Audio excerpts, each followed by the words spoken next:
Okay. What now? Can you hear me now? Mm-hmm. I hear you. I think we might be in. Yay. Okay. Disclaimer real quick. Ashley is my government name. I've been knowing Rob for years. I've been following him since I was 19. So Sorry, I put the word. I did. it's cool. It's cool. Just so they know, because I know some people were like, "Who's Ashley?" in the chat.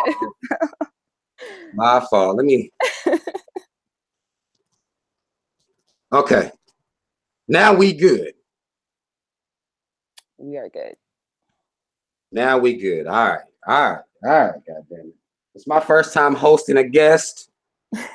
Again, this was supposed to be what happened on Ashley's Instagram. God damn it. I'm gonna try to remember this goddess Aayanna shit. I am. I'm gonna work on that as we do this. Okay. Goddess Aayanna, we was gonna do it on her Instagram, but things got fucked up over there. So now we out in here. Conversation was all we did a couple things already, but to continue on the conversation, we're just really talking about child support and how the system is out here contributing to, and we're actually allowing it to as well by bringing the system in, how it's contributing to the messed up, break into the Black family structure, whether it be in the house, out of the house, whatever situation may be, and how problematic it is. So, Goddess Aayanna, I'll let you lead the conversation. I'll come back in as to some of the, because they probably missed most of the other stuff. So kind of, I guess, give an overview as to where we were in the conversation and what your beliefs are. Okay, so we were just talking about child support, and me personally, I don't believe that we should be using child support. I don't believe we should be using a system that was literally set up to be a destructive force to the Black family. So that being said, I know that we do need all parents to be accountable when it comes to rearing children. I am a single woman that has at some point been a single mother. However, I am co-parenting back again. So I do understand the struggle of being a single mother. I do understand that struggle. And I don't want sisters to think that, I don't want men to be accountable. But what I'm saying is we have to look at the fact that the system is trying to tear our men apart. And we got to understand that after they tear our men apart, we're next. You know what I'm saying? And in a society where we're neck and neck with the white woman financially and our men are last in place, we have to understand that that's being made to be like that. And we don't want to be that force that's kicking our man when they're already down. We want to be the ones trying to help him up, because it's better for our children, for our children's sake, that the fathers of our children are as financially set as they can be. We don't want to be the people putting them into debt or getting them taken to jail. So that's kind of where I stand. But I'm very understanding of certain situations. But I think if we're honest with ourselves, a lot of us going to child support is because of immaturity, and we can't deal with emotions and deal with certain aspects of each other. And let's be honest, I don't think many mature adults are going to have to go to the child support, go to the U.S. government and say, "Hey, he needs to give me this much," or "Hey, she needs to do this and that." So that's where kind of where I stand on that. And it's not a popular view, but I think it's a necessary view. So Most definitely, that would not be a popular view. If we're talking about, if you're talking to women, a lot of times that won't be a popular view. But we have to understand what the child support system does and the trick that's being played on us per the actual child support system. I myself, as an active father, some of you may know that I have children. I've dealt with the child support system before, and some of the inconsistencies that you will see based on the child support system and how this government really don't have our best interest at heart at all. If you notice when you go into a courtroom, anything about child support, they are governing or they're demanding by law that the man or woman, because women actually go through this as well, the man or woman pay this monies or you go to jail. Now, what they don't ask you to do and what they don't have any concern with you doing is teaching your child, spending time with your child, anything as far as homework, you got to take your kid to the fucking playground. They don't care about any of that.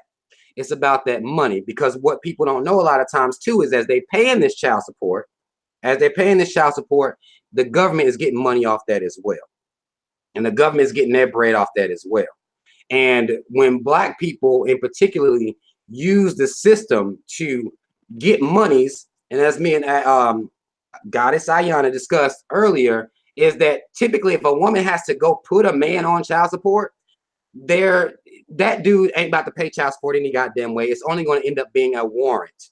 That's what it'll end up being for him most of the time, because any man shouldn't have to be really told to pay child support, and particularly. But what's happening is, in my opinion, is that men aren't having children. Women aren't having children. Children are. And when you have children with a childish ass income, a lot of times we're having children, what we talking about, high school, college. When you have children having children, and you have now this man, or really a boy, essentially, when we're talking about fatherhood, if he gets put on child support, a lot of time he's trying to pay that based on this childish ass job that he has, or he's trying to pay that per him working part-time even, and essentially I think that is causing a lot of the problems, is because these are just children. I was just a young man whenever I first started having children. Not saying that's smart. Again, I don't think we should have children that early, but you have to understand that you asking that a boy go out here and somehow, make money. And if he can't make money, then he gets locked up, whether you like it or not. And I think that is very, very, very problematic for our community. Right, right. And that's not to say that we don't need to be accountable, once again, to my sisters, but, for both parties to be accountable, but we have to look at what's best for the children. Do we want to set up our men to be in debt? Do we want to set them up so that they, as soon as we get upset with them, we call the cops and they've taken them away now? We've used that as a power play against our man, and we literally just put the father of our children behind bars. Now he's in debt to the jail system, and he has to pay the child support he owes. How is he going to get out of that hole? How are we setting our men up to succeed so that our children can succeed? We have to think about the future of our children as well. And one of my friends asked me, he was like, how much is the average child support check? And I say that after doing research, the average child support check ranges from $100 to $300 within reason.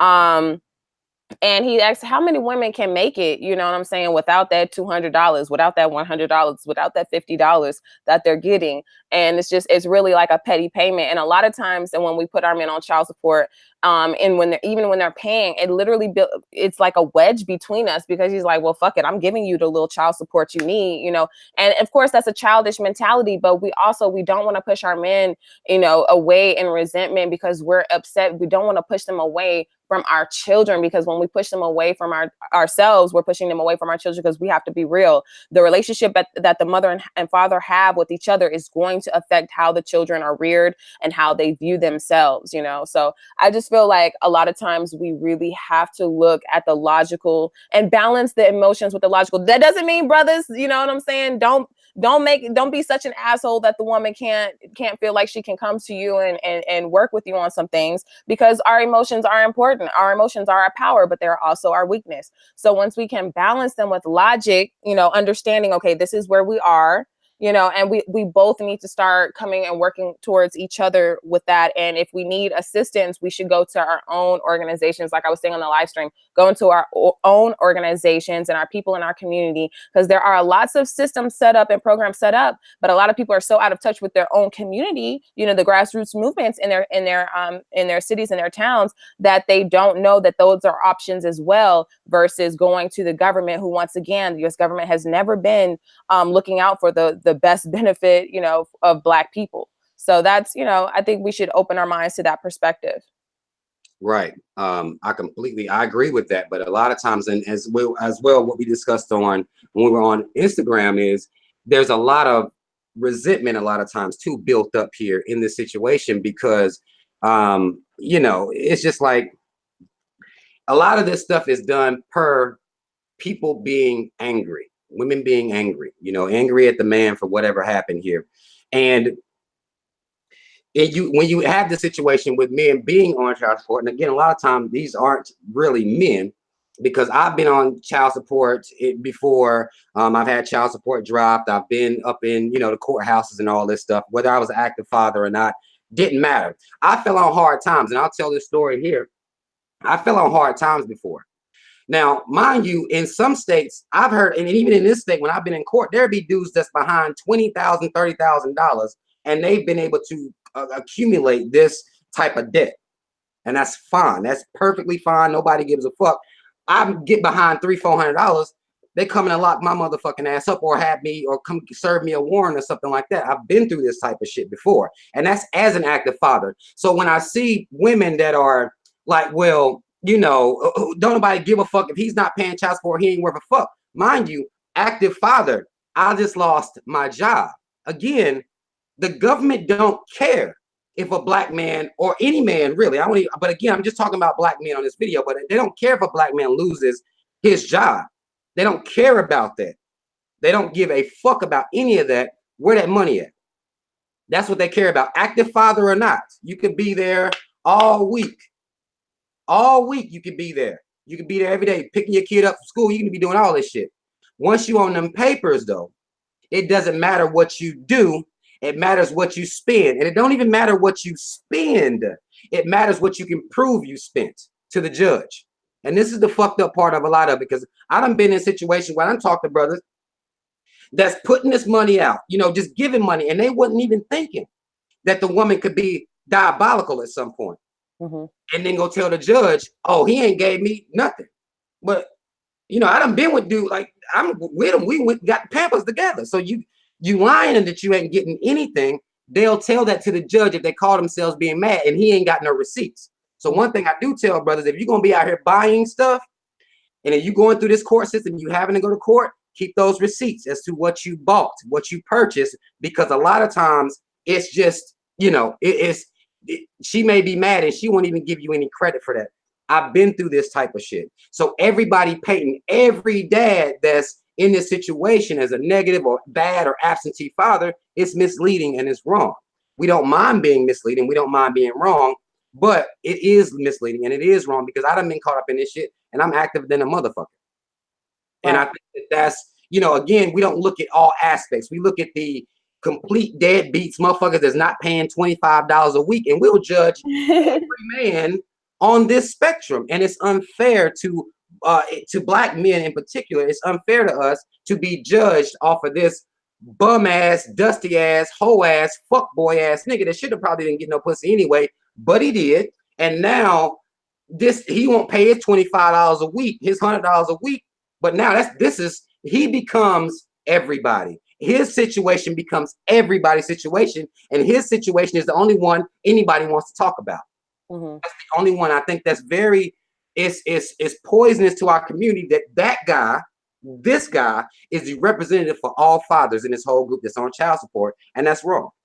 Right. And I think that one thing I found out recently that kind of opened my eyes to the whole child support issue is that, like, in certain states, if you're behind, you have to pay 100% of what you missed out on. So basically, if you miss a payment, you have to pay double that plus the next month's payment. And I think that that's really setting our men up for failure. If we look at a system that, once again, is beating up our men from jump, they want to, as soon as our men are in school, they want to label them ADHD, behavioral issues. They want to send them to detention centers, send them to jail. You know, we don't want to feed our men to a system that's trying to destroy our families. Sometimes we have to look at what's best for the benefit of our children. And for the sisters that's in the chat room saying, I don't know what I'm talking about, just listen to this. If the U.S. government has never done anything for our benefit, why would we go to the same government that had us in chains, had it legal for us to be whipped, had it legal for us to be hanged? Why would we go to that same system, the same government now that allowed for us to get injected with syphilis? That same government, why would we go to that government that is always looking for the destruction of our family units, that's looking to destroy the same government that dropped a bomb on us, on Tulsa? Why are we going to that same government to assist us when we have programs set up in a lot of our communities, I'm not saying all of them, but what I'm saying is I understand when child support is when woman feels like child support is necessary. I can't make it without this money. He's got the money. I can't make. I understand. I personally wouldn't do it, but I understand that. I'm not saying that a woman is a bad person because she has her father, the father of her children on child support. That's not what I'm saying. What I'm saying is we've got to understand that the system that we are feeding into is trying to destroy the Black family, because the Black family, being a strong, united unit, is the number one threat to white America. So if we understand that, then we can move forward and say, okay, so what's the best thing for the Black community? What's the best thing for my children? Is it to put to put the father of my children on child support on a system that's not meant for us, to bring this wedge between us even further? If there was a wedge, now it's even bigger, because now he's going to resent the fact that you got him on child support. And we also have to think that the government is taking a huge chunk out, sometimes 30-40% of whatever he's giving the child support is giving, whatever he's paying child support, they're taking that much. And so if you think about it, what if I just spoke with him? What if I communicated with him? What if we were able to at least be cordial enough for me to say, hey, can I get this much? And you may find that you're getting paid or getting more money from just talking to him and having a relationship, a co-parenting relationship, or whatever type of relationship it takes, than if you put him on child support. And I think that if sisters were to look at all of it, look at it from an objective view, we could say, okay, for a moment, I'm going to take my emotions out of it, and I'm going to look at what's best for the community. I'm going to look at how this system is destroying the Black man. I'm looking at how because if they destroy the Black man, you got to understand they're destroying the Black family. That's one thing we got to understand. There's no separation. When one of us is destroyed, we are all destroyed. So when we're looking at how they're destroying the Black man, we have to sit back and say, hey, I can't keep beating my man with a system that's not for him. And even if you feel like, well, child support, that's paid, that's a few dollars. If he misses that payment, and next thing, you know, you get into an argument with him, he's 2 months behind, and you calling the cops out of emotions, and you're regretting it. You're like, shit, how am I gonna get him out of here? You know, a lot of us get in situations where we calling the cops, and we the ones trying to bail him out. So now you don't put yourself behind too, sis, because you were upset. And we have to understand that there are systems that we can put in place. We don't have to rely on them. What I'm saying is be open-minded and see, well, if this is the issue, let's bring it into our communities to fix this issue. Let's not leave it to the damn man who's been trying to destroy the Black man since he came and set up here. You know what I'm saying? Let's be real. Let's be real about it. Right. And a lot of times we're not looking at that aspect either. Again, all Black fathers are painted in the light with the deadbeat, downtrodden, absentee father. And a lot of times there's strife there. A lot of times there's strife, so meaningful communication can't even happen. And this happens on both sides. I won't make this exclusively the mom, exclusively the dad. Again, we're here to bridge these gaps. But a lot of time there's strife there. There's some strife. Wherever the strife is, it makes communication difficult for people to even have. But it's much better that way if we actually communicate with each other without the strife and without the negativity, and think about what's in best interest of these children. Now, what I will say, there are some of these fathers out here who have money, and I don't fuck with these type of dudes. They will have money and act broke to not help take care of their kid. Again, there are dudes out here that do this, but this guy's story becomes the story of the father that's, not taking care of his kid. It paints the brush over for everybody. These guys exist out here. Deadbeat ass motherfuckers, they exist. But we do have to understand that this system isn't even that old. The child support system didn't come out to 1975. Under a white ass fucking president. I forget exactly which president it was. Came out in 1975, and then by the 80s, there's crack. So, this system, it's been smart. It's been smart at how it hit us and when it hit us, and how much more it would affect Black communities than it would its own. and our relationships between the black man and black woman have fueled our animosity towards each other, has given them a lot of power over us because we're responding a lot of times emotionally. And even if you take that man up there for child support, if you have to do all that, there's a good chance he ain't gonna pay no way. I got taken to child support for anger, about bitterness. I've been taken up to child support court for that, and it was done at one. And when my first, my first early on, my first child, when it was done, I wasn't, like I said, I had lost my fucking job. So here's a judge telling me basically, you need to hurry up and get some money, or you're gonna get your ass locked the fuck up. You know what I'm saying? So again, it's a system that puts whoever is standing in front of that judge, whether it's male or female, typically it's going to be males, whoever standing in front of that judge, it puts them in a bad situation because you're losing like fuck. And the people that are happy about their a child's mother or father being locked up, the people that rejoice in that are people who are just hurt, and these things seem like victories to them. And that's one of our problems. We see this retaliation or whatever these methods are that we're using, we'll see that as some type of form of victory for us, and we have to stop looking at pain that we're causing another person or hurt that we're causing another person as being something that we're proud of and something that we feel is necessary for us to handle ourselves that way amongst each other in front of our kids, as like they're going to do something different when they grow up, because we're setting a very terrible example for our children out here, in my opinion. Yeah. And I feel like child support pimps our pain. And we sitting here, this is what happens. Child support pimps the pain of black women. And then the system gets to pimp the black man for whatever penny he has, then put him in jail and gets paid off of not only having him in jail, but also his slave labor while in jail.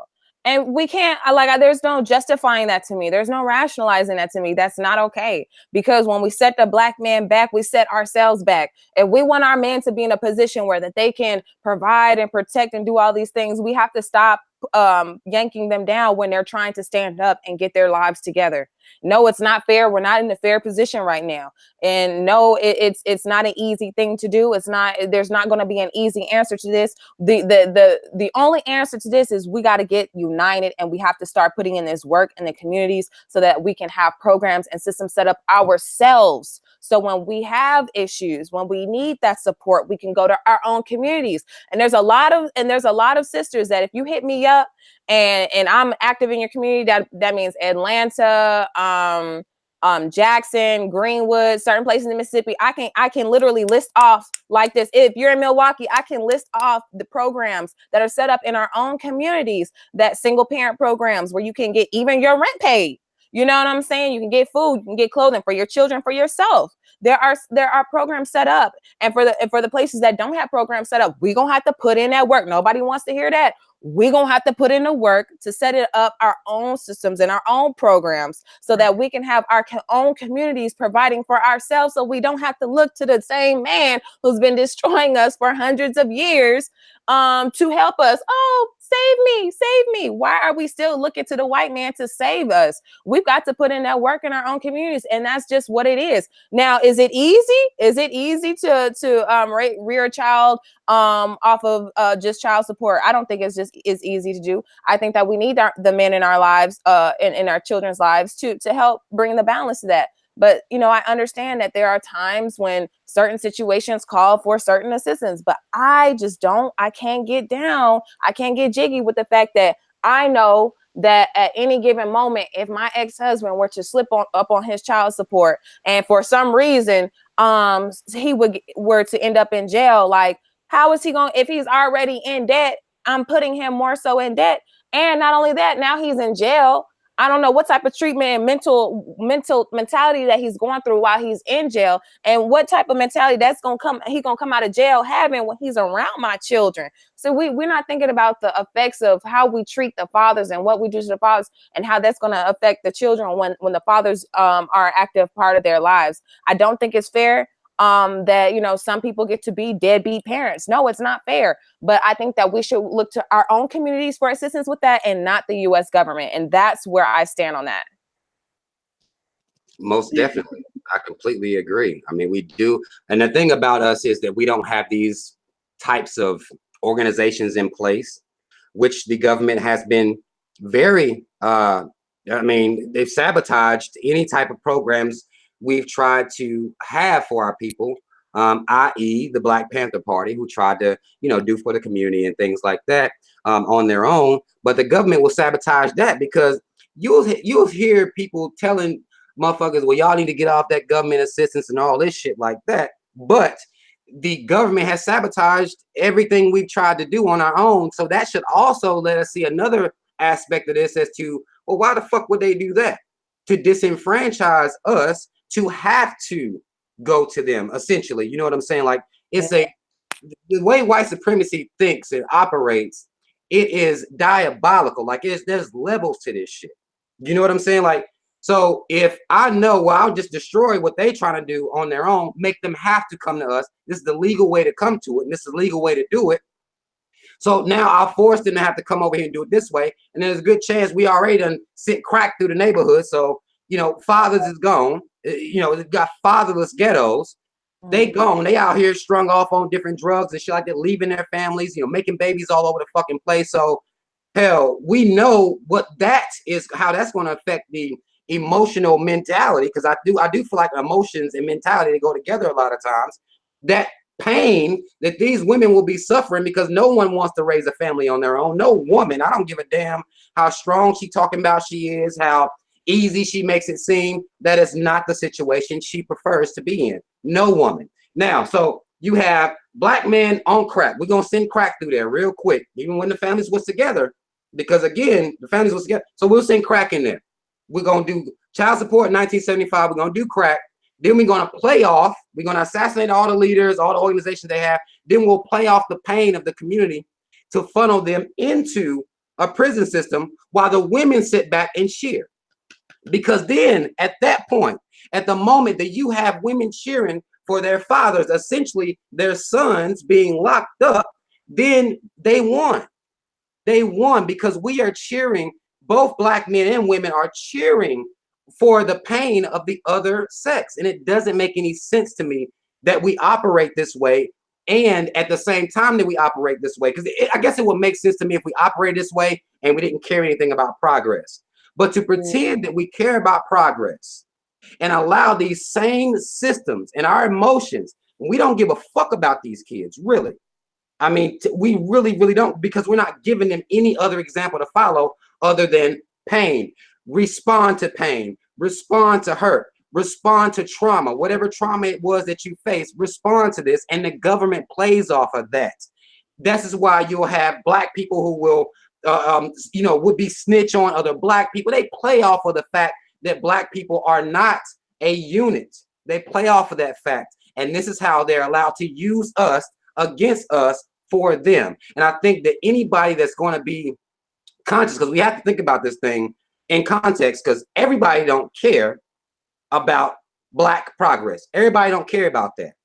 Whether it be Black mothers, Black fathers, everybody don't care about that. So it leaves a small group of us trying to speak this to everybody. And what most people will say is, well, you just want to pacify or ignore the situation.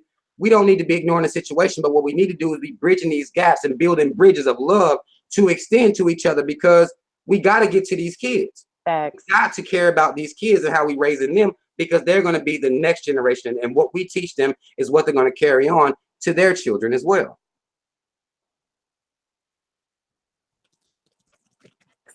I'm just reading these comments. Let's go ahead and read some of them off, because I haven't been keeping up with them. What people talking about? We can let people interject here with comments and things like that. Cynthia G has a lot to say. Oh boy, a lot to say. We talk about child support. I can imagine.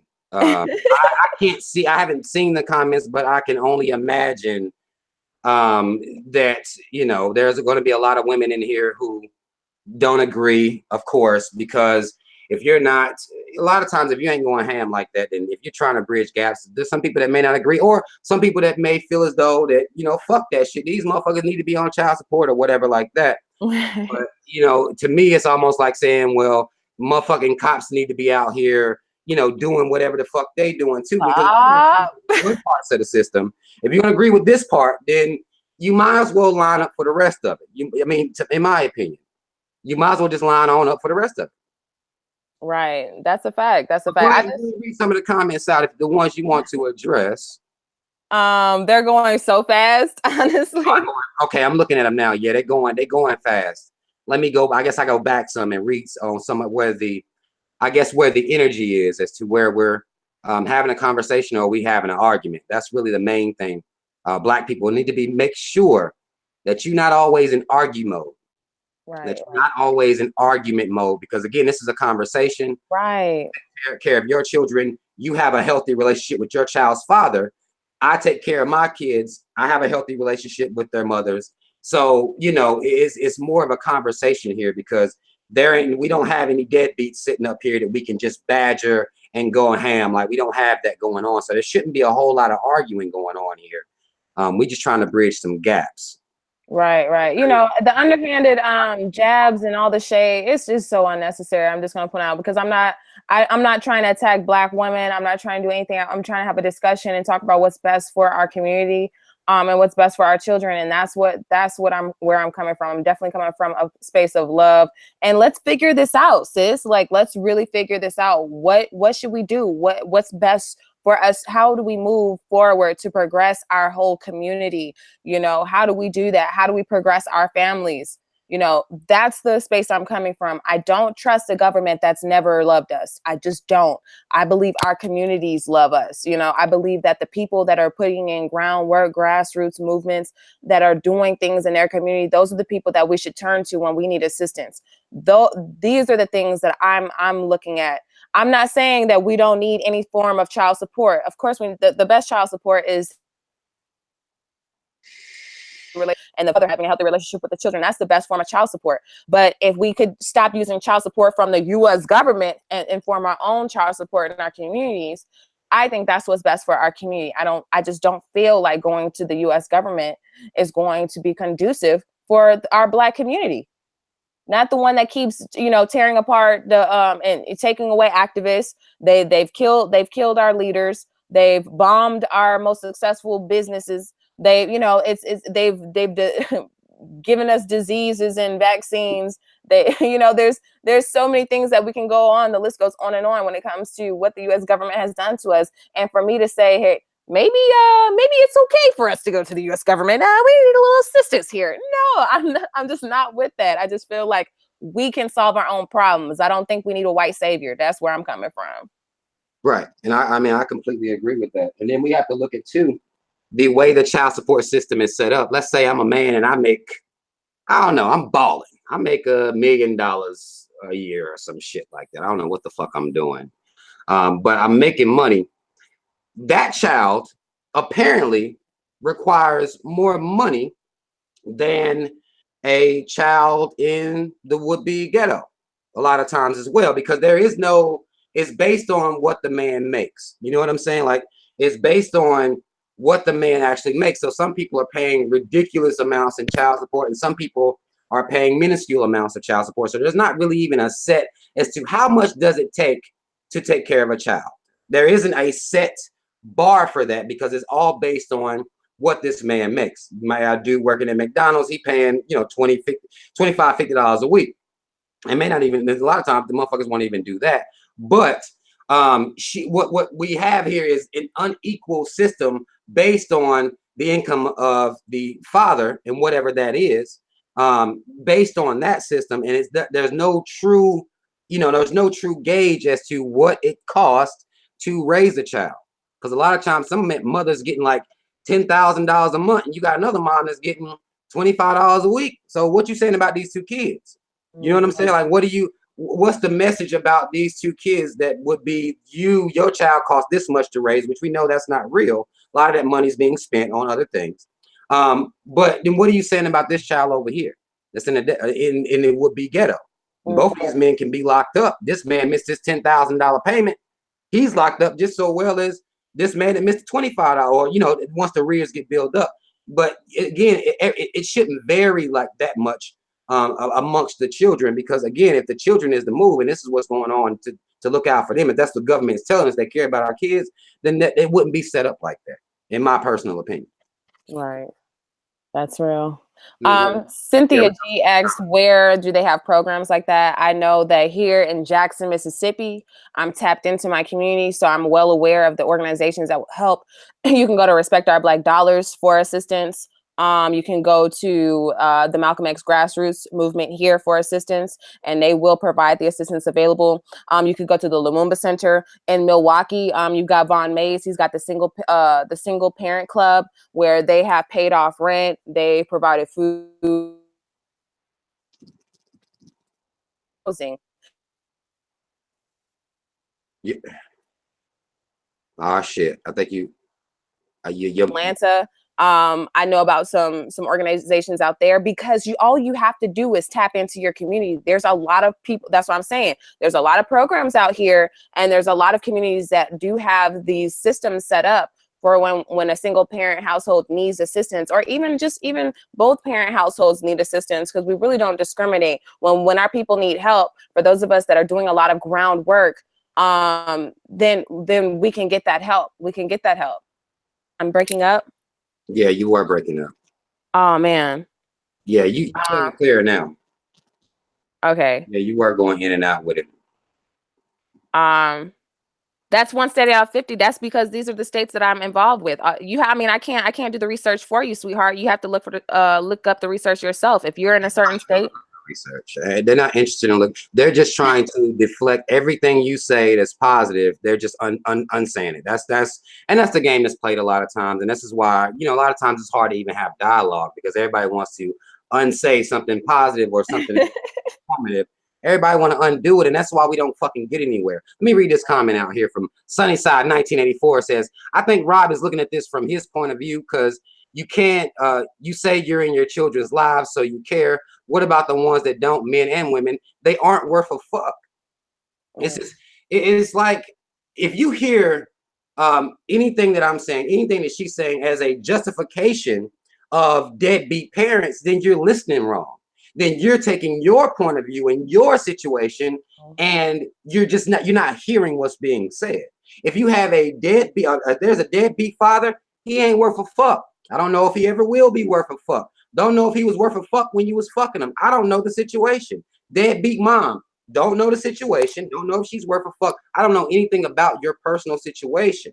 What I do know is deadbeat fathers exist in large number, right? I do know that. I also know that these men that you're chasing down for $50 ain't about to pay it. They're not. You're going to the court system. They're not about to pay it. Only thing that's going to lead to is a warrant for his arrest, and a small victory for you as you and your child still sit in the would-be struggle. As your child, whatever the situation, wherever you pay that up to your child, the deadbeat fathers that some of y'all talking about, it's irreconcilable. There is nothing to, there's nothing you can do. You can take them to court and you won't even get paid. And some of y'all know this. You can go all up to the courthouse. They still not about to give you no damn money. And a lot of times the judge or the system, wherever you are, they ain't even looking for them. They come in to look for active good dudes that owe maybe $500. They come in to get them.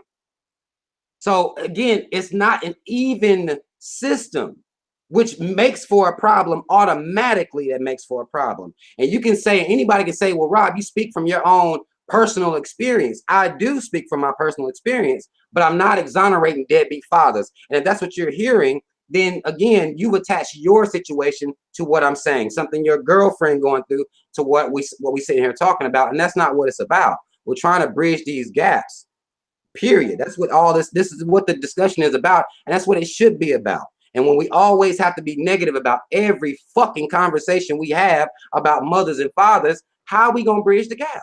How is this going to happen?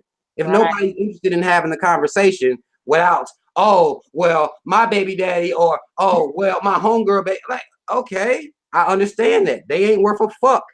Check. Now what? Now we here.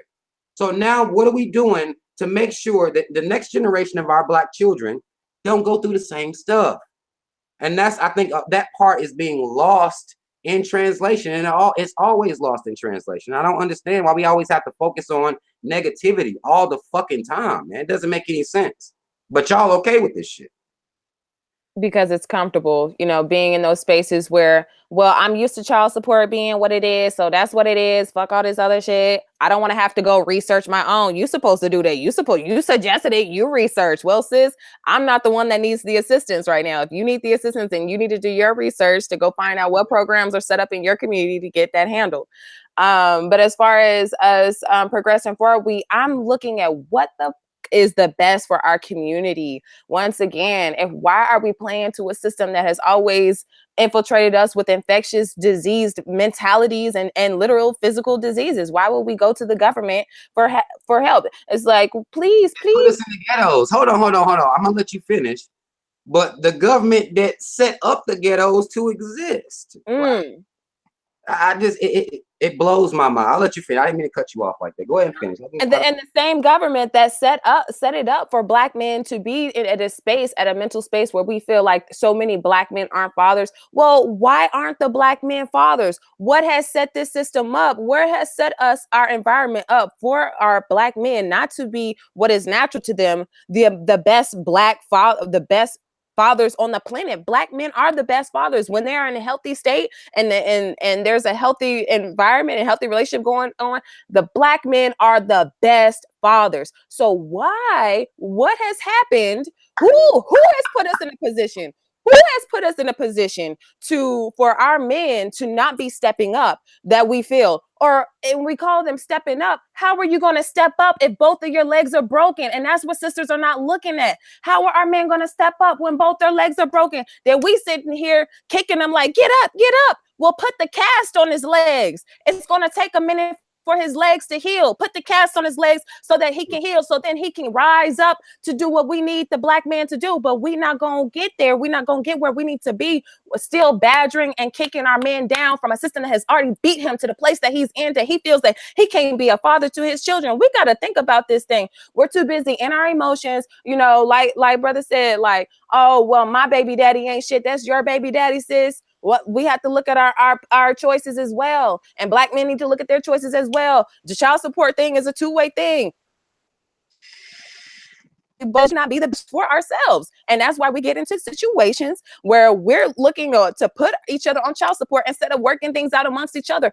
Who has created this environment for the Black man and the Black woman to be at odds with each other, that we have to go outside of ourselves to get each other to help raise our children, the things that we created? Who put us there, sis? Who put us in that position? And are we going to that same motherfucker that put us in that position for help? Doesn't that seem a little fickle to you? It seems a little fickle to me. That's all I'm saying. That's all I'm saying. Right. I mean, right. Let me read some more of these comments. Let's get into some comments for a little while here. Let's see what we got. I think I was going to read one by Beautiful. She said something, but I done lost it now because they're going ham. These comments are going ham. I really do appreciate the participation from everybody tonight. I do appreciate that, especially on such short notice. I wanted to read Beautiful said, I was reading her comment. Okay, hold on. Let me get back up here. Beautiful said something along the lines of, how can we get this conversation moved to fathers actually providing for their children, fathers actually being there for their children? And I would say that we have to start from here, moving forward. Now, I know that's not something that's comfortable for us to do. That's not something that we like to do, because again, we like to focus on the pain and the hurt. We like to focus on that. But the message to our Black boys should be, one, we need to be preparing them for the seriousness of what a child and having a child, what that entails, what comes with this. And again, I remember when I was younger, you'll get blanket statements from your parents like, don't be having no kids, they cost a lot of money. And you don't really understand what that even means. You're not able to put that into perspective until you have a child of your own and you see all the things that are necessary. This is why any single mom that's doing this shit, I do respect that shit, because there's so many women doing it, dealing with childcare, because you got to work like a fucking slave. So we don't even look at where all our stress comes from with money. we just look at the fact that, well, motherfucker, you're not helping me, so you ain't shit. Well, what about the motherfucker that's even putting you in this situation where we are enslaved to money? Childcare, ridiculous amount of money. After school care, ridiculous amounts of money. Pampers, all the stuff that it takes to take care of a child. Now, I'm not saying that somehow this is, this responsibility should be exonerated off a man or a woman. But what I'm saying is, look at who made this shit cost so goddamn much. Look at who put this system to where we are all stressed out about money. Everybody's stressed out about money. The reason that the number one cause of divorce is money is because everybody's stressed out about money. Everybody's stressed out about bills. Well, that's a pre-existing condition. Where did that condition even come from? You know what I'm saying? Being born in this reality where money is going to cause you to be stressed the fuck out. It's going to cause you to, be angry, to have those feelings of anxiety. But that's the situation that we're born into on this planet. And we have to look at everything that's going on around us and come together from this day. And to me, really, from not just a figure of speech, from this day forward, we're going to have to start raising our kids to be better than we are, because we're fucked. We're done. The people that's my age, and this, I'm damn near 35. The people up here, we're done. There is not really much reconciliation for us, because as you can see by a lot of these comments, there ain't no reconciling. We so fucking, our minds are so lost in pain. There ain't no reconciliation for us. But we can give our kids hope, and we don't even want to do that. And to me, if you don't even want to do that, then you don't give a fuck about the community. You don't care about the upbringing of your child. You don't even care anything about that, because we're going to have to look at this thing and move forward and raise our kids to be better as to how they're having children, at what age they're having children. We shouldn't be having kids at 18, 19, 20, hell, to me, 25. I don't really think people should even start having kids today upward towards 30 years old, in my personal opinion. But we're not getting those lessons aren't being passed down. Grandma's getting younger and younger and younger. What do you think that could be a cause of a lot of these issues? Grandma's getting younger, kids having kids. Why aren't we doing more as to education, as to what sex is, and ways to keep our children from being pregnant so early in life? And that's another thing that we could actually do to curb this situation, because you don't have two irresponsible, too immature, too emotional people having children. Like, that's something else that we could be doing to change this narrative. But again, it seems like we're not interested in changing the narrative. We're interested in pointing fingers. This is what we want to do. We want to point fingers everywhere. And that's all our kids get to see us do, is point fingers. And we're going to have to bridge that gap at some point, because we're going to have to get tired of this shit and give a fuck about progress. Right.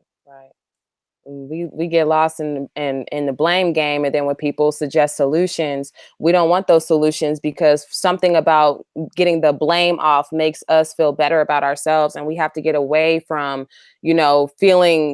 getting a high off of blame. I don't know what it is about blaming someone else, blaming the opposite sex, but we get a high off of that, and that's both sexes. We both do that back and forth to each other. We get a high off of that. And when we get tired of our situation enough to realize that this high is not benefiting us, we're going to start looking at these solutions, and we're going to start implementing more of these solutions. We're going to get more people getting in these grassroots organizations and doing things for their communities. And no, sis, I don't have a list for every state, programs in every state. But like I said, if any sister wants to reach out to me, I can find out. If you're serious about these needing some assistance, you can reach out to me on Divine Stargate on Instagram, my YouTube, Goddess Aayanna. The best way to get to me is Facebook or Instagram. My Facebook is Aayanna Divine. If you're serious, I'm connected with activists all across the country that are linked in with programs that can get the assistance out to you.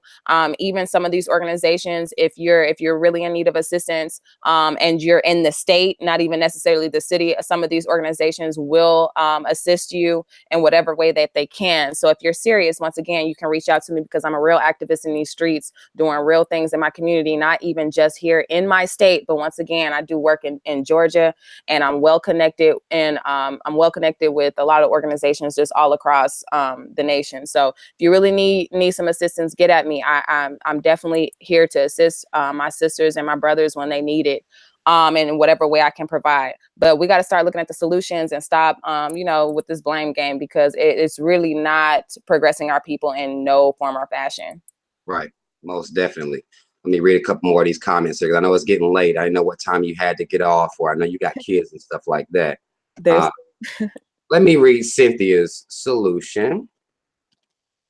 Cynthia G says, my solution is that active Black fathers are not placed on child support. Well, you might want to talk to women about that part, because they may not care that he's active.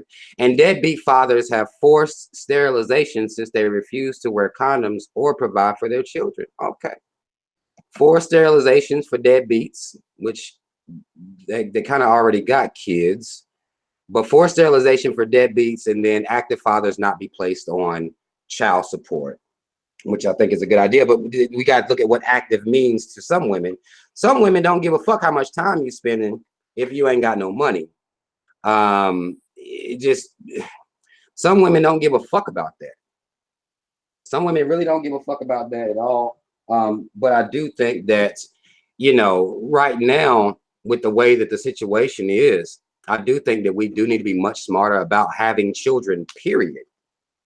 I think we need to be smart about having children, period. A lot of people saying they agree with the sterilization, but shit, I think that anybody that's deadbeat, y'all just talking about big deadbeat fathers. And this is one of the things that it bothers me about this conversation, because we can acknowledge that there are deadbeat fathers, but deadbeat moms don't really come up much at all. It's kind of like hell, I know plenty of women that shouldn't be having children at all. At all. But they have them. But I do believe that I wish there was a way that you can tell, but they're so fucking not. You don't know what people are going to be. You don't know how they're going to be, what they're going to do. And it makes the situation fucked up. You know what I'm saying? But if there was a way, I think that a lot of people shouldn't be having kids, in particular people that murder their fucking children. That's neither here nor there. People that act like that, they shouldn't have children at all. But these things, that's not a really realistic viewpoint to say to sterilize all the deadbeat dads. It's kind of, we're gonna have to figure out how Eurocentric, European way of thinking. I think what we need to do is instill love and self-value and self-respect in our children. And once we start instilling our children with the values and morals that it would take for an adult or anybody to say, okay, this person is not right in the head. This person doesn't love themselves. How could they love me? And once we give these children these type of knowledge and values and morals, I don't think that we'll have as bad of an issue as we do now. But because not enough people are loving our children, because we're not valuing our children, because we're not respecting our children, I think we're getting a lot of what's going on. And so until we instill that into our children, until we get enough people to care about our youth, that we're spending time, and this is not just the parents, this is the children are born to the community. I have to always go back to Dr. Amos Wilson. He's my favorite. I've read one of his books over and over and over again. The children are born to the community. So it is the community's responsibility just as much as the parents to rear the children. I wholeheartedly believe that. I believe that once we get more community oriented, we're going to see our families thrive in ways that we haven't seen since before colonization. But, until we get to a place where we're all understanding that we have to unify against, certain things, even if assistance comes, that's the Trojan horse. People don't want to talk about it, but child support is a Trojan horse. But we don't want to, because we got all these excuses. But at the end of the day, we're gonna have to implement some of these programs ourselves until we get the youth. Until we get the youth right, and those right youth grow up and start teaching, their children right. Until then, we're gonna have to get these programs installed in our own communities. And Cynthia G, if you're interested, I would love to work with you on wherever you are setting up and implementing a program for your community as well, because it's really easy to start setting up these programs. You just tell people, hey, we need some clothes, some food, and whoop-de-whoop, and here's a drop-off place, and people start dropping it off. It's pretty easy to start some of these things. So like I said, if you're interested in solutions, hit me up. We can start implementing these programs, because I'm so ready to get some of these things started. And I can definitely, there's outlines on how to get some of these things started. I talked to Von Mays, and he's got awesome programs started. So if you're really, really serious, we can get these programs started. We just got to get people hands on the ground in their community really willing to volunteer their time and energy into them. Most definitely. Most definitely. And that's a good that's more of a positive conversation. Let me answer Miss Faith Jones, who says, why are there so many absent fathers if they love their children so much? Now, I'm not going to sit here and say absent fathers love their kids. I'm not going to say that, but that's the same question as you can ask, well, if mothers love their kids so much, why are they the ones out here killing a lot of their kids and beating the shit out of them and abusing them? So again, you got questions like this that start this right now. We right back here. Now we right back at this blame game. We right back at the same. We're where we started with questions like this. You know what I'm saying? Like, I don't think that a lot of our young men aren't being taught what it means to love their child because there's so many absentee fathers. I think there's a lot of that going on as well because they don't even get to see a good example of that at all. And that's something that us as fathers, we got to work on that. We gotta work on it. I mean, our community needs work, period. Everybody needs work, in my opinion. Of course, the conversation turns into, well, only the would-be fathers, they need to do the work, and they're the ones that need to pick up and do everything. And I feel like, if everybody's always talking about it takes two to have kids, it takes two to do every goddamn thing. But for some reason, we haven't decided in the Black community that it takes two for us to move forward. We haven't come to that conclusion yet, because that one, it's not being said in a way where you're trying to point the finger. It takes two. This is what people say as a tactic to talk about how one person may not be as responsible as the next person. Well, then they'll just say it takes two. Okay, well, let's assume it takes two then.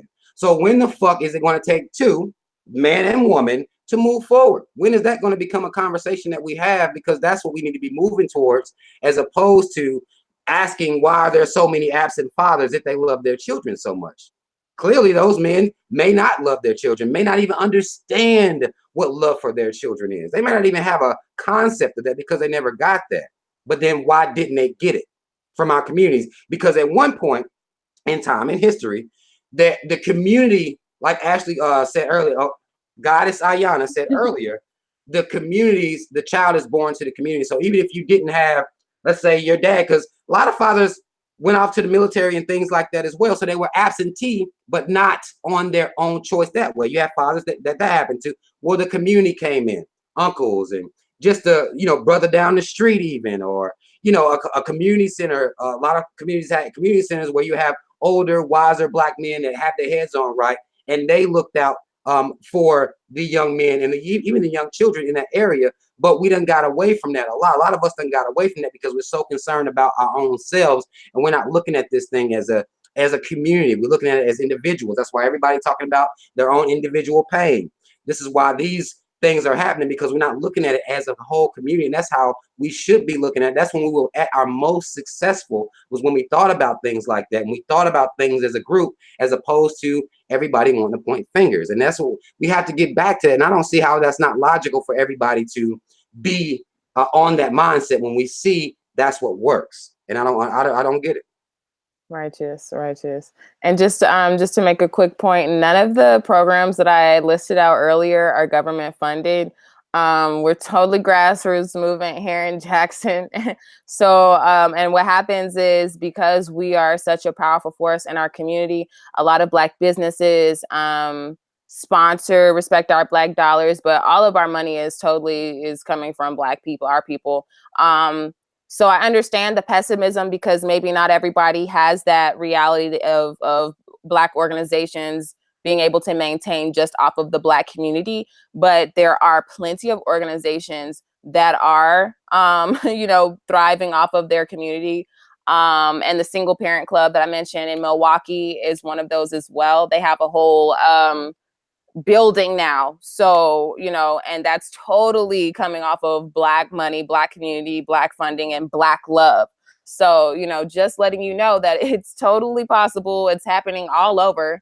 No, grassroots doesn't necessarily mean that it's Black, that it's funded by the Black community, Cynthia G, but the programs and the organizations that I'm talking about are totally Black funded and totally being ran from strictly off of the Black community.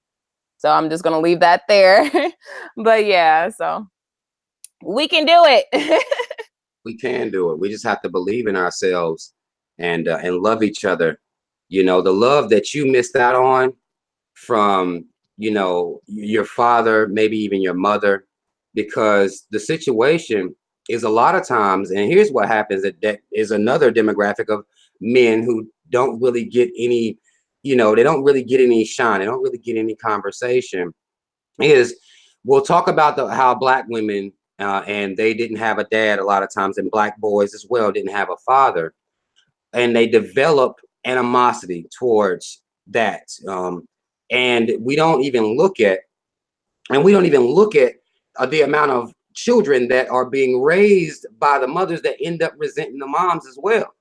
We have a lot of that going on as well. A lot of those moms that resent the fact that the father left, and they'll take that out on the children. A lot of mental, psychological, damaging things that are happening to children as a process, or as a result of fathers being missing and mothers being bitter, or mothers being dysfunctional as well. It's just so much dysfunction going on in the black community, and we have to figure out a way to curb that. We have to figure out a way to get past this dysfunction and start looking at our community in love. In the same way y'all love white folk, if we loved ourselves that much, if we loved our children that much, we'd be in a much better place. But we chose a long time ago to love white folk, to love white supremacy, to love this system. And we have to understand how detrimental that's been as per our upbringing. Even, you know, with the adults that are now 30, 35 years old, such as myself, even down to our younger generation, our teenagers out here. We have to understand that there's a lot of dysfunction going on, whether fathers are there, whether fathers aren't there. Sometimes their moms are creating this dysfunctional situation from resentment. There are dysfunctional, psychological, traumatizing things happening to our children all the time, even being in situations where they're poor. We're not even factoring in being born into poverty. We're not even factoring that in. I was born into fucking being poor. We don't even factor that in as to what psychological trauma that causes a child, period, or what that causes a mother and a father, period. You don't know how mad or how angering it is to be a family and y'all working hard as you fucking can, and you still can't provide for your children. Do you know how psychologically damaging that can be? What it does to your morale? And a lot of times what we do is we come home and the parents will dump that shit down on their children. Especially if daddy gone and mama doing it by herself. A lot of that animosity and that anger and that aggression, it passes down to your child. And it seems like that, you know, that stress, we don't even, being in poverty, that's not normal. That's not a normal living condition. That's a condition that we're born into, and we're asked. This is what we're being told. Is we're being told, well, be great parents in poverty. That's what we're required to do as black people. So not only do you have the police against you, the government against you, you in poverty, well, raise great children in this situation. And while you at it, while y'all in there, why don't y'all develop hate for each other? And then we'll play off that as well. We are in a very tough spot as black people as soon as we come out of the fucking womb. And especially if we're born into lower income areas, especially if daddy get laid off. Again, the number one cause of divorce is money. So, you know, we got this situation that we're in. Everybody's psychologically traumatized from it. And we're not factoring that into what we're doing continuously now. What we're continuing to do is point fingers at each other when we need to be looking around at this system that had you born into the ghettos, had you born into lower income areas, and don't give a fuck about you. We need to start caring about each other to even balance out the amount that the government don't care about us at all. Now, again, you can go get your child. You can run to the courthouse. They can go arrest him. They don't give a fuck if he a father. They don't give a fuck about him being there for that kid. They'll arrest his ass and lock him up. They don't care about him being in that child's life. And we have to look at that. We have to understand the games that are being played and the psychologically traumatizing situation that we're even born into before we even start having children. We have to look at that as well. And I don't think that we look at that enough as a people. We just, again, we're always commenting on pain and hurt. I got pain. I got hurt. Hell, if you black, if you ain't suffered some type of pain or hurt or trauma, then I don't even know where you grew up. If you grew up where I grew up, you suffered some type of pain and trauma. I did. And most of us have. But we're told, be a great father. you know, even through this trauma, be a great mother, even through this trauma, you having a kid at 17, 18 years old. Like it's even younger than that a lot of times. It doesn't make sense that we're asked to perform under these situations, and our own people, even us, who should understand the situation. We always asking white folk understand, well, let me explain to white folk what racism is. Let me explain to white people what poverty is and what systematic oppression is. But when it comes to each other, fuck you, fuck the situation. I can't stand you. Therefore, this is the venom I'm going to spew at you, black man. This is the venom I'm going to spew at you, black woman. While I'm trying to make white folk understand racism, I should be understanding your position because I'm you. So I should have more understanding for you and the mentality that you have. But we don't even look at that as people because we're not into progress. We're into regress. We're into arguing all the fucking time. And that's what it is. Yep. These comments is lit. Are you reading? Because I can't even keep up with them. Yeah, yeah. Do you have to get off anytime soon? Are you still you still good or? I'm good for now. Okay. Go ahead and read off some of the comments. Let me take a Beats Reloaded said most deadbeats are broken men that a broken woman tried to fix. Oh shit. People not dealing with their resentment issues and passing it to their kids, and I think that's true. Absolutely. I saw a brother brought up to me one time. He said that I think that black mothers are actually more abusive to their children than black fathers, and I was just like, you know, that could be a possible truth because from my experience and the experiences of a lot of my family members, the mom was the one that spanked them the most. And when they did, they were spanking a lot of the resentment from the father out onto the children. And so, you know, this whole situation is it's not an easy thing. It's not an easy situation, but to understand, like, there's no innocent party. There's no, you know, we like to blame so somebody can be a victim. And, you know, when you start becoming a victim, like you're allowing somebody else to be a victor. But I want black people, black women and black men to be victors. So we have to get out of, you know, allowing ourselves to be victims or perceiving ourselves to be victims and say, okay, well, what do I have to do to be a victor in this situation, for the black community to be a victor and my black family to be a victor. And when that all becomes one thing and we align to that, we'll start seeing our families and our communities elevate out of the position that they're in right now. And a lot of it's gonna come from us. Black men, we do need to be black men and black young men in particular, we need to be stepping the fuck up. I'm gonna tell you a funny thing about black men is a black man can tell you how in the fuck what his team needs to do to win. They need to get him another point guard. They need to get him they need a center. They need a big man to win and to take it to the next level. We'll have answers to fix all types of dumb shit that don't matter. Like we GM and whole teams, fantasy team. We need to put that same mentality into our fucking communities. And if we do that as a team, understand as a team, if you can figure out that this team need a point guard, they need to trade his ass and get somebody else over there, then they can get to the playoffs and shit. Like we have conversations like that. Well, not me personally, but black men have conversations like that all the time. But when it comes to the community, a lot of times we draw a blank. And that's something we're gonna have to do a lot better on that as black men, and particularly black fathers, most definitely black fathers. If you can figure out how to get the Lakers to the goddamn playoffs, and you don't know none of the players really, you just have ideas. We need to be putting that same type of mentality. How the fuck do we get us to the goddamn playoffs? How the fuck do we get us to the goddamn championship? That's the mentality we need to be on, but we're not on that shit. We're not on that shit, and we're going to have to be on that to lead our community in a better direction, even when, and I'm going to tell y'all black men, I know that there are a lot of black women out here that gonna go ham, or they're going to be angry at some of the subject matter, some of the things you're talking about. You got to just, you just got to let that shit go and keep riding. It don't matter if they agree. It don't matter if they like what you're saying. It don't matter. Do it for the betterment of your people. That's the mindset we have to be on. Just like if you're raising a child, you understand what's best for that child, whether they like it or not.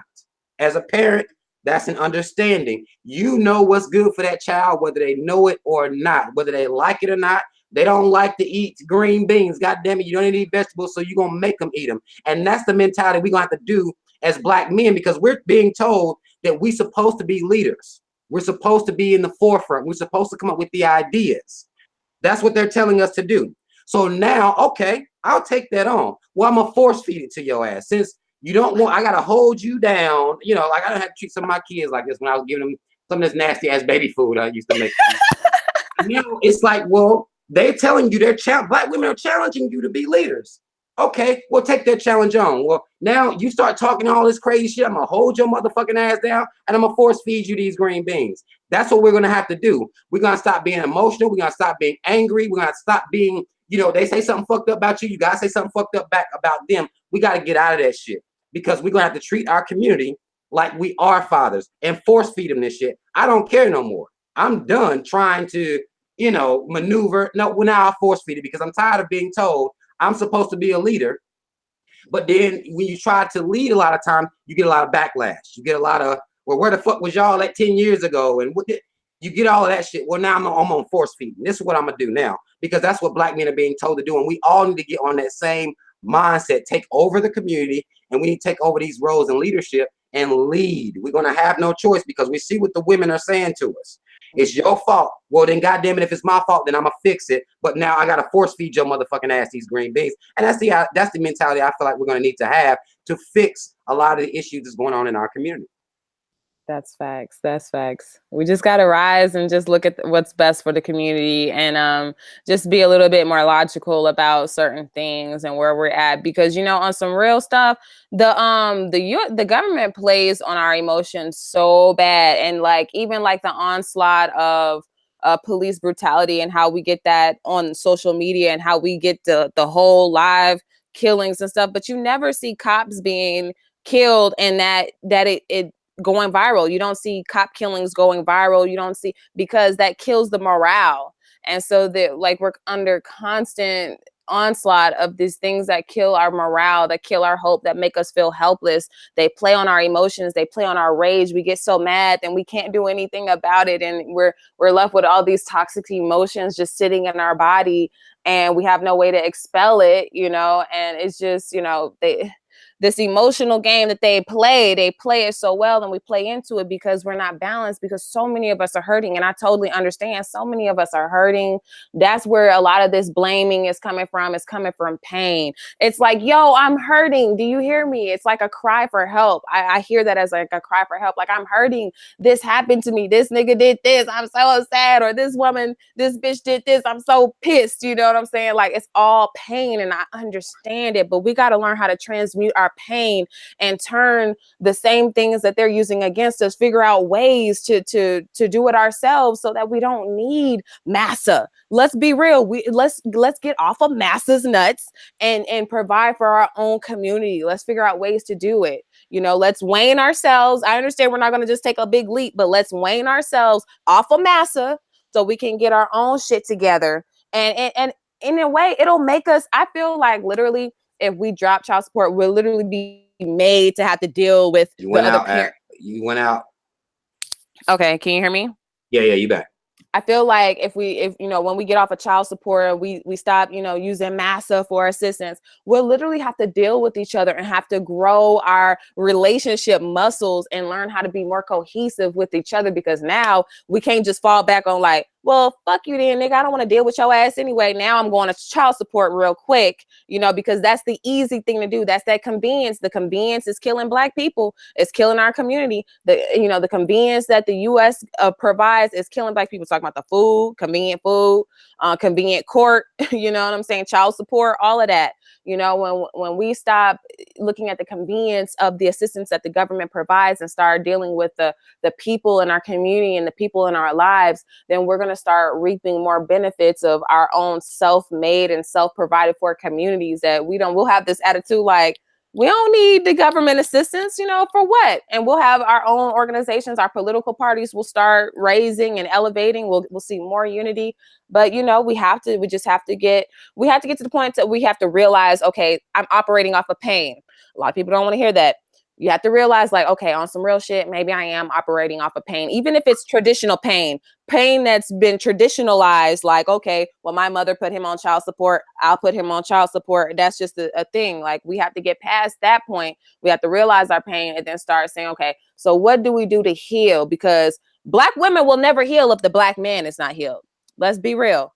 So when our Black men are healed, and when Black women are healed, we'll come together and we'll be able to raise healthier families. But I don't think giving, relying on the same government that's trying to cripple us is going to benefit us.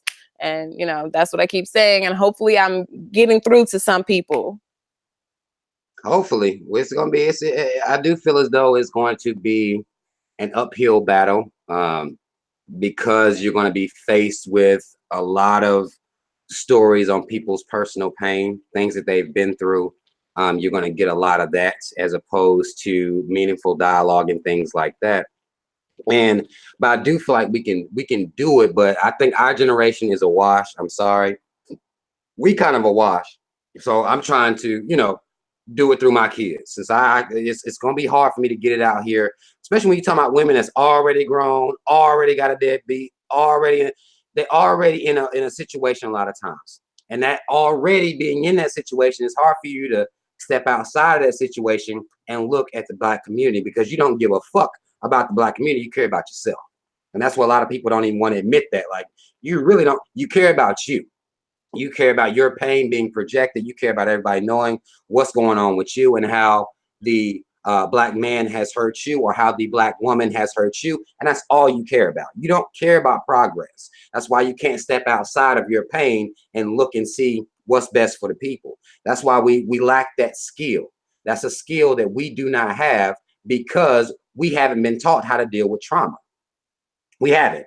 We're taught how to deal with trauma by praying to God, to Jesus. We get a lot of this Jesus shit. So your baby daddy left you for another woman. I'm trying to be serious. Don't laugh, because you're gonna make me laugh.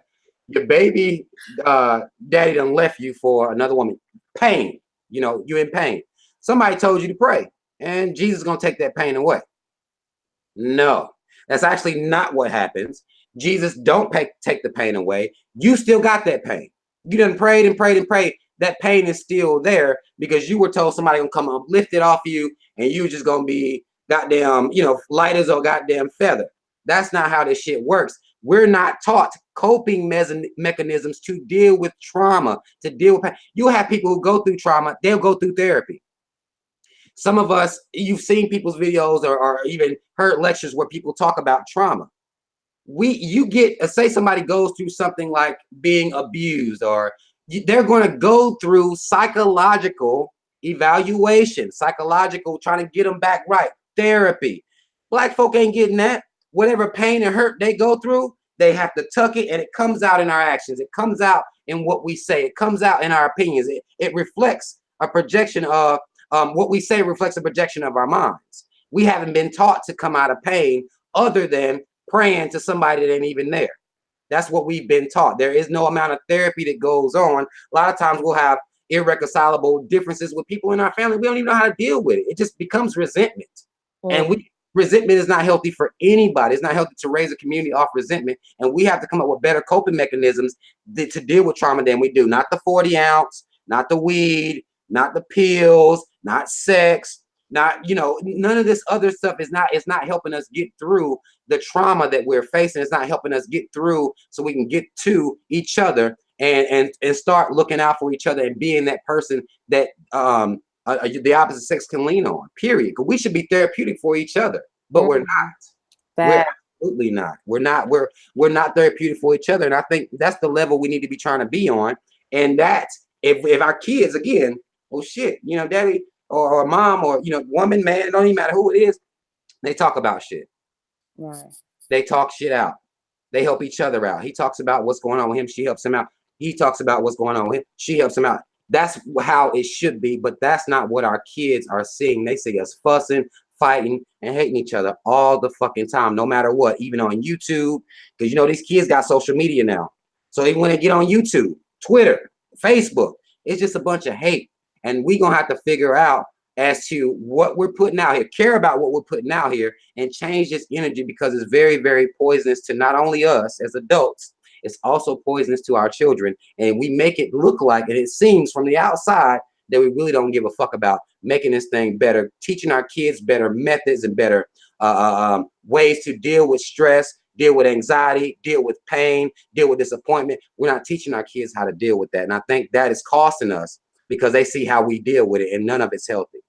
Right, right. And I see a lot of sisters on here saying, well, we need to hold Black men accountable. This is what I want to say, sisters.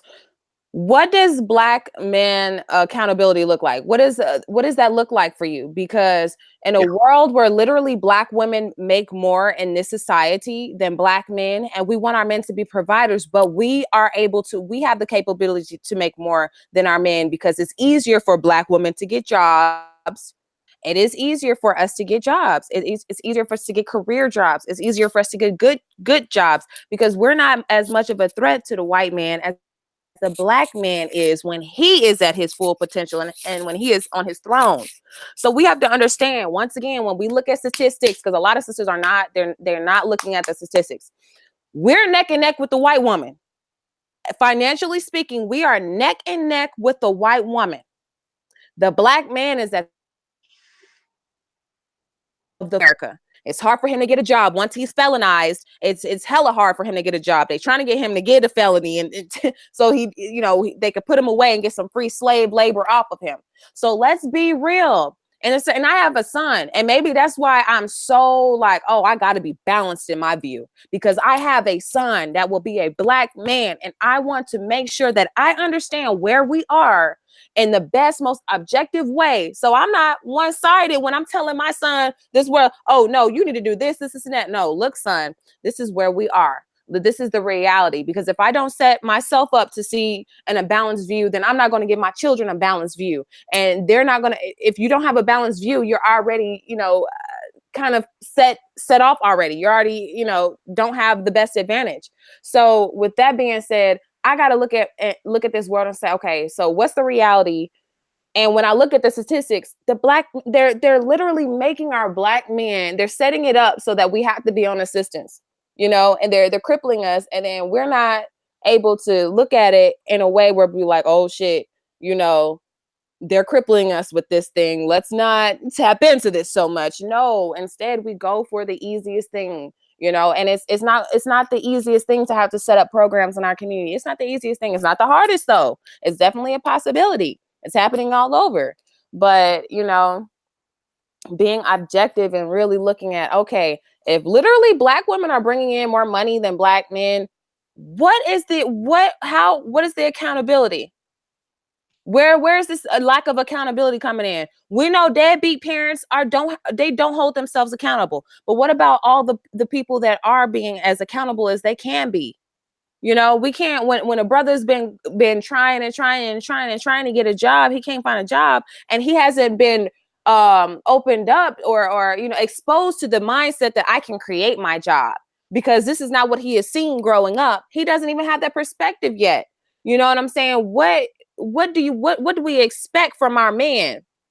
We have to be realistic now. I understand being realistic about child support, but we got to be realistic about where our men are financially speaking, because a lot of us are upset because of finances. Like you said, one of the biggest reasons for divorce is over finances, especially in the Black community. Let's be real.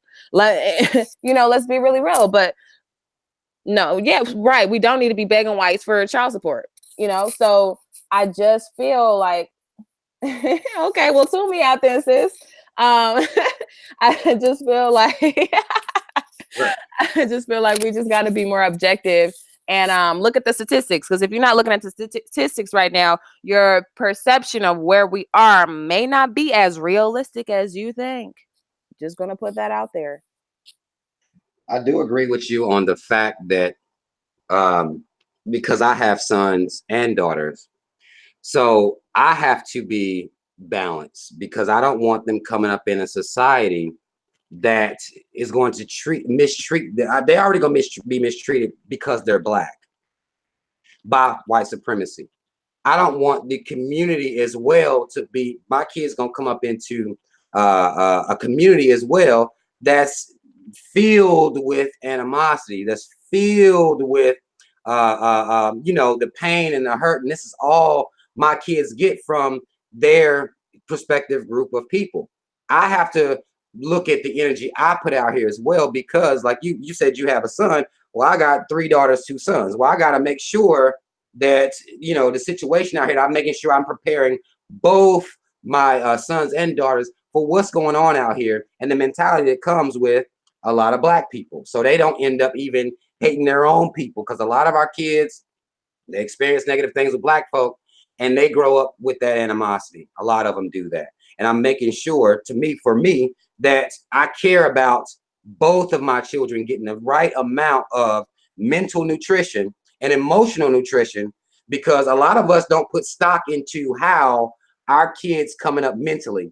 We'll make sure they know a couple things about the rules of Blackness, which is work hard as far as scholastically, and a lot of them ain't even getting that message, but work hard, but make sure you look good, and make sure white folk like you. That's what our kids get. And of course, say your prayers before you go to bed. But that's what our kids are getting. And we need to be doing a much better job of raising our kids on the reality of the situation, so that they will not come out here and hate their people as well, because all they're getting is the venom from the people. That's all they can see, is the venom from the people. And we have to make sure that that's not all our kids see. We have to make sure that they see people that actually care about the community as well, so that they can have that balance, so they can grow up and be functional parents themselves. Because again, we're not invested in a lot of the stock of our emotional and mental nutrition of our children. And we have to make that a real thing for us, something that we actually care about. Thanks. I'm just trying to look up this study here. I'm looking at it on my Instagram, and just showing. If you go to my Instagram, I posted this study March 22nd on my Instagram, so it's not too far on my timeline, where it's just showing that Black women and white women were it says no such income gap exists between Black and white women raised in similar households. We're looking at similar households and everything. And it says Black men consistently earn less than white men, regardless of whether they're raised poor or rich. So white women and Black women are raised in the same type of environment, their incomes usually reflect around the same. And as far as Black men, no matter if they were raised poor or rich, their income is always consistently less than what the white man gets. So these the statistics that I'm looking at. So if you want to fact check, you can go behind me. It's March 22nd on my Instagram page, Divine Stargate.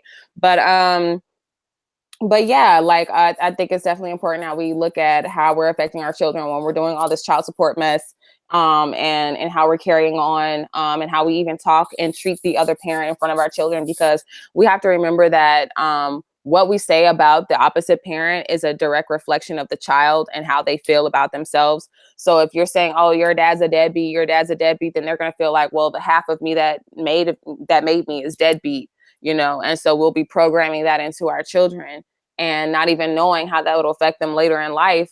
We don't know. You may have spoke deadbeat into your son, and you never know, because you said, oh, well, if you've made the expectations, well, men ain't shit anyway. Black men are deadbeat fathers anyway. Shit, Black men are deadbeat fathers, so I'm not doing anything different, So we kind of have to get out of that mind frame when we're even having our children involved, trying not to expose them to a lot of the riffs and rafts that we have as adults. Well, hopefully adults, rearing our children. Right. But yeah. You still reading some of these comments? I'm trying to keep up now too. You got me looking. I've been sitting there hitting the vape, chilling. Let me look at some of these comments as well. Yeah. Some people saying Black men need to can take. Kevin J. Brown says Black men can take accountability by doing a better job of qualifying the women they wish to mate with. That is another way. A better job of qualifying the women that they wish to mate with. What do you mean when you say qualifying? I guess you mean like vetting, because we could most definitely, Black men could most definitely teaching my sons now, Black men could most definitely, even myself, didn't get these lessons, but most definitely do a better job of vetting the woman that they're having raw sex with. Let's just be real. I mean, the unprotected, raw, not pulling the fuck out, we could do a lot better job of vet because again, there's a possibility now. You've opened up the realm of the possibility of having a child here.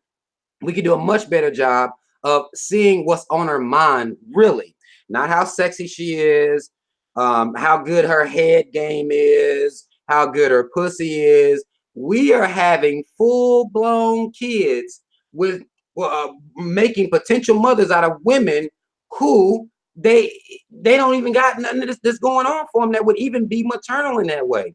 Women doing the same thing with men, cuteness and swag, and he can dress, and we got to do a much better job of looking into the depths of a person before we're crossing the line of putting yourself in a potential situation to have a child with them. We need to be doing that. Make sure that your mentalities line up. If you don't believe in you don't believe in would be separating the family and stuff like that, but you have a person that don't believe in that, you might not want to have kids with them. You have a person that has a whole different parenting style that they want to enforce for their children. These conversations need to be had before we cross that line of taking condoms off or going in raw. We need to be having these conversations because it's costing us as parents, both men and women. It's costing us by not doing or having these types of conversations. You need to know what's on their fucking minds. And we normally don't give a shit about what's on their mind. We just left the club.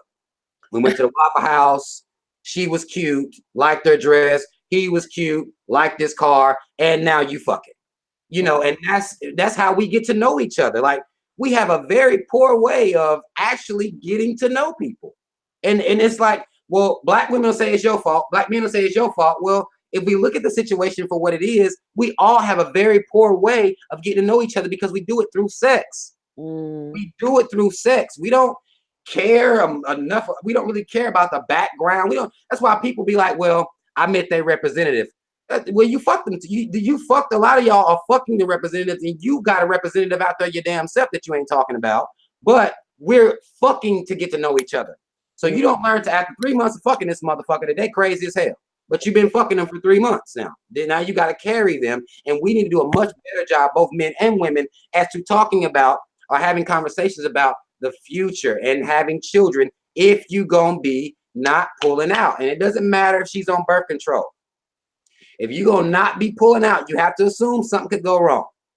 So even if she's on birth control, you still need to be having those conversations if you're gonna step your relationship up to going raw. And a lot of y'all like that. Stop playing games. There ain't no point in everybody playing games like everybody just using condoms, because we have to stop giving that false reality. It's the man's fault if a woman don't use or if a woman don't make him use a condom. It's the woman's fault for not seeing the condom was on his dick.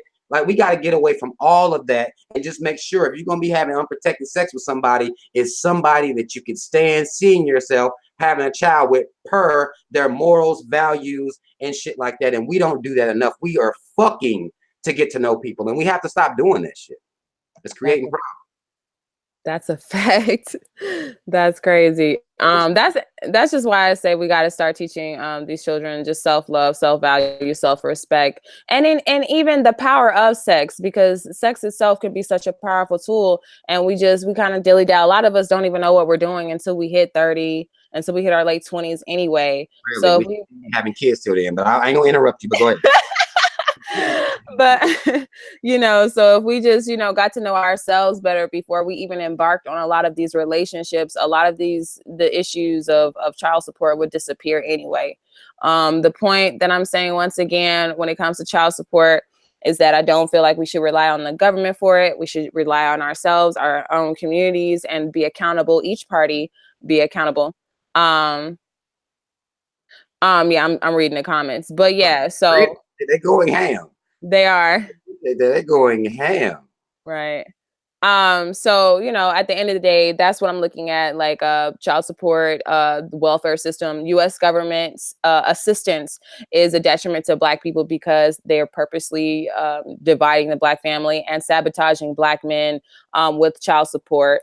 And even just Black families in general, because a lot of us get involved in child support cases. And what a lot of people don't know is they then use that to take the children away, because once they see the man and the woman fighting or arguing, and next thing you know, in child support cases, a lot of people bring up, oh, domestic violence, domestic abuse, and it could be both ways. It can be both ways. And once they bring up that domestic case, now we got to snatch it. Oh, we got to take the children away because apparently this isn't it. And what you don't want is your children being taken away in DCF, because one thing that you can almost count on happening is some sexual trauma going to happen when children get in that foster care system. I've heard too many horrible stories. I've heard people that work in the foster care system, friends who have actually been in the foster care system, and the stories that I hear are absolutely atrocious. And just my goal, and even bringing this up and having this new perspective or a different perspective, is that I'm just trying to look at what's best for the Black family and the Black community, what's going to raise us up, and how do we get off of having to need assistance from the people who put us in a position to have to need. You went out, Ash. Up again. You out. Your voice is out. We can understand and quantify things so that we can start finding solutions to our own problems and not needing anyone outside of our own selves and our own communities and our own families for assistance. That's the whole point of me bringing this discussion up. So. And I appreciate you for it. Let me read some more of these comments real quick, and we can go ahead and end the show on a couple of these comments. Let's see. I'll read out. Man, there's so many. Okay, who's Faith? Faith Jones. We'll read your comment. Let's see what you're talking about. If women were able to rely on fathers, they would not need to ask for child support! Exclamation mark. Pretty adamant about it. Okay. Not many women would seek it if the father were taking care of his responsibility. That's I can agree to a point to that. But again, you have to look at the amount of women who take the man up to child support just on a grudge or just being vengeful or spiteful. You have to look at those situations as well. But I do believe that if men were stepping up and doing more, the child support system would be used less. I'm not going to disagree with you on that. But some moms, and let me tell you this story, because it's groups of moms out here that just get no recognition. All moms are not good moms, just so well as all fathers aren't good fathers. Y'all will say all fathers ain't good fathers, but don't nobody want to say all moms ain't good moms. Let me give you an example. When I was coming up, there was a couple homeboys I had, and they had children. They had children before I did. And what they would do is they would give money for whatever the child needed, but sometimes what the child would need, as far as need and necessity, the mom needed more. She wanted name brand clothes for these babies, which is a waste of fucking money. Black people, stop dressing your babies in polo. It's a waste. They don't care. But either way, he wasn't giving enough money for her to buy the type of name brand clothes that she wanted to buy her child. And because of that, now mind you, some of these brothers already got kids. So a lot of these women don't even think about, well, hell, he got kids, so he may be coming in this situation having less money than they would normally have because he already got kids. But she wanted to get her kids all this name brand shit, and she deemed him a deadbeat because he would give all the money he could, but to her it wasn't enough for the J's and the back in this time it was Tommy Hilfiger. Y'all remember y'all niggas went crazy over Tommy back in the day. It was time. If it wasn't that type of stuff, she still deemed him as a deadbeat and took his ass to court for money.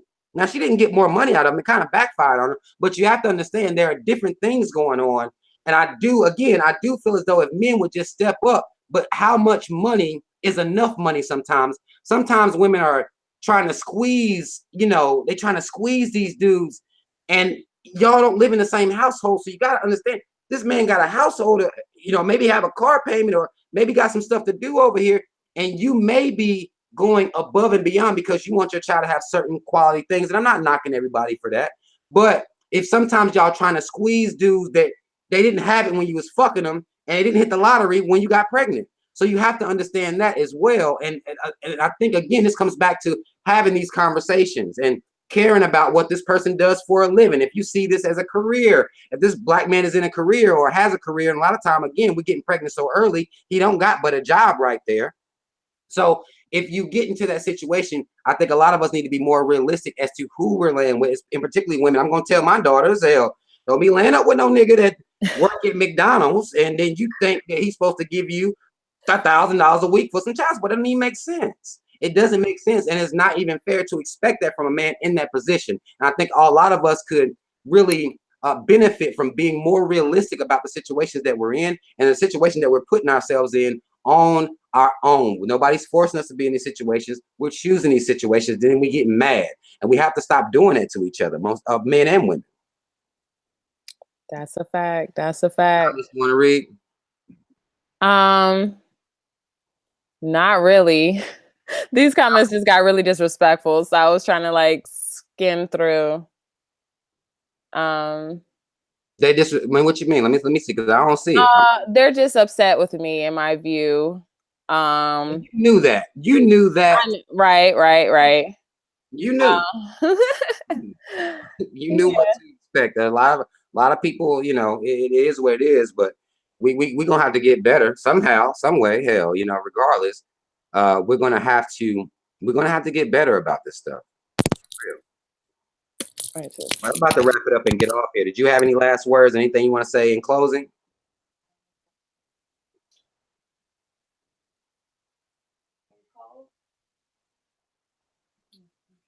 Ash, can you hear? Oh, she might have to get off. Okay. Well, goddamn, let me talk to y'all then for a minute. How y'all good? I appreciate y'all for coming to join into the conversation. Again, this was Aayanna's conversation. She asked me to be a part of it on her page. We just brought it over here. Aayanna, you back? I'm back. Okay, I was asking you, did you have anything that you wanted to say in closing before we get the fuck up off here? Just that, you know, at the end of the day, I am, you know, an activist that's really just looking out for what's best for my people. I'm always open to new perspective, especially when they're coming respectfully. I appreciate any input that broadens my perspective and any information. I haven't shared any information that was false on here, so I don't know what that was about. But yeah, if you're looking for assistance in your area, I can connect you to a group or organization. And if I can connect you to a group or organization near you, I will do that. Just hit me up on Instagram. That's the best way to contact me. Divine Stargate. I do a lot of work here in Mississippi and the Delta and in Jackson. I'm involved with some organizations in Atlanta, and I'm very well connected to organizations like New Era Detroit and activists like Vaughn Mays, who have the Single Parent Club. I know some people were saying that they couldn't find it. You got to understand, Vaughn Mays is definitely not somebody that the U.S. government wants to allow to have his information out publicly for people to find and get a part of his organization. So if you want to find that organization, go on Facebook and look up Vaughn Mays. I put his name on earlier. It's VAUN, Vaughn L. Mays, and he has a Single Parent Club, and also he has a program in the parks. You can get involved with that as well. If you're in that area. So there's plenty of organizations, like I said, that are really assisting people, parents when it comes to raising their children, even with rent. So if you're looking for some assistance like that, and I can link you to it, just hit me up on Instagram or my Facebook, Aayanna Divine, but Instagram is the best way to contact me. Well, hey, I appreciate you for even wanting to do this with me. You know, we can do this. If you hit me up, we'll get it done. We have to work out this IG shit that wasn't working right. But if you ever, you know, holler at me, you know me. I mean, you know, we can get it in whenever. I do want to show mad love to everybody that came through here tonight, people that had something positive to add to the conversation. I really, really appreciate you, because we're going to have to get away from just finger pointing and disrespecting each other, because we're not moving forward like that. And we should see that by now. It's 2018. You can go back to 2000. We haven't made any progress, and we need to start working on making progress. And I think that's what's the most important, is that we make, you know, make progress by having light, serious though, but still light discussions where there ain't really, you know, a whole lot of anger and yelling and arguing and finger pointing. We need to have discussions amongst Black men and Black women, because if nothing else, our children need to see that we can have conversations without hating each other. We can do that. We need to show our kids that it can be done. So again, I appreciate you. I appreciate y'all for being in here tonight. Y'all know what it is. Like the video, share the video. And I will actually see y'all tomorrow. We'll be going live tomorrow night, 9 p.m. We got some shit to talk about tomorrow. So we got some shit to talk about tomorrow. I will see y'all tomorrow. Mad love. Shout out Team Rob. Y'all already know what it is. Again, Aayanna, I appreciate you for even wanting to have me on at all. So I really appreciate you for that. Thank you. All right, mad love, y'all. Shout out Team Rob. Y'all already know what it is. I'm out. Peace.